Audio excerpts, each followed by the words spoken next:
tous, petite vidéo de test aujourd'hui sur une lame faite maison en 51-60. Alors le 51-60, c'est un acier que j'utilise habituellement pour faire ce genre de couteaux, donc des gros couteaux de camp, qui ont vocation à servir, à encaisser de gros chocs, de grosses contraintes. C'est un acier que j'affectionne particulièrement parce qu'il offre un très bon compromis entre tenue de fil et durabilité de la lame. Donc pour les tests d'aujourd'hui, j'ai forgé cette petite éprouvette, cette petite lame.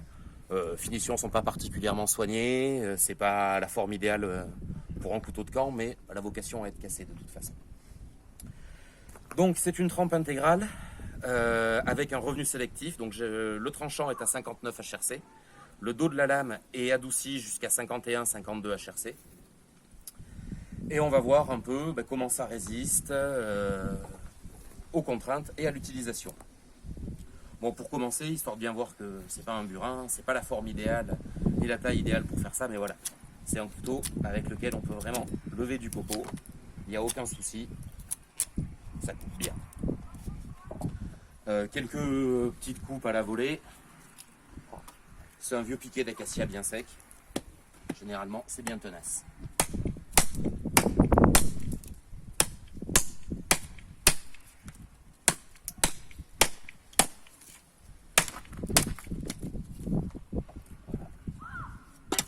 Donc évidemment, après ça, on a toujours un tranchant rasoir.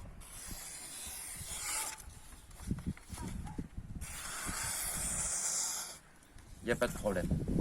On va éprouver un peu plus le fil avec un test que j'aime bien, que je fais sur tous mes couteaux après aiguisage. C'est de la coupe sur du bois de cerf. C'est une matière qui est extrêmement dure, comme de l'os, un os épais, très résistant.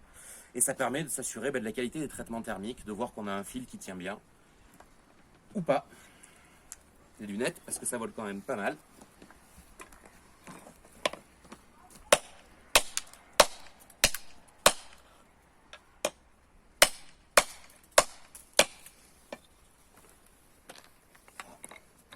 On peut continuer.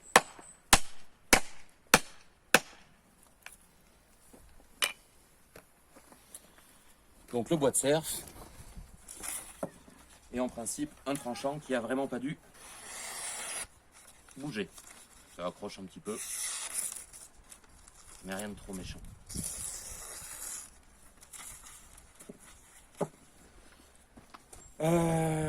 Qu'est-ce qu'on peut faire d'autre? Oui, couteau de camp, si vous avez l'habitude de vous en servir, vous savez que souvent, après un certain temps d'usage, on perd un peu en précision et ça nous arrive de taper dans des cailloux. Donc on va tester comment réagit le fil, qui est un fil convexe, relativement fin, traité à 59 HRC. Encore une fois, c'est un petit peu dur. Comment ça réagit au contact violent avec de la caillasse.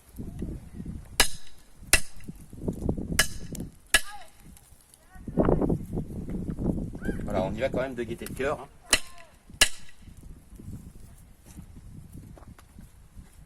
Et on peut voir le détail du fil.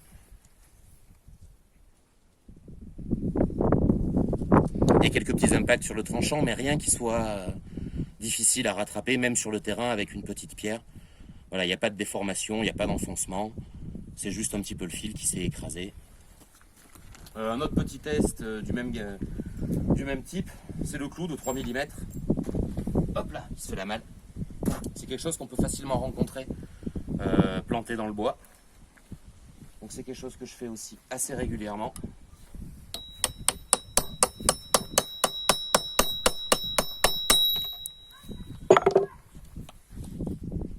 Voilà. Il n'y a pas de souci.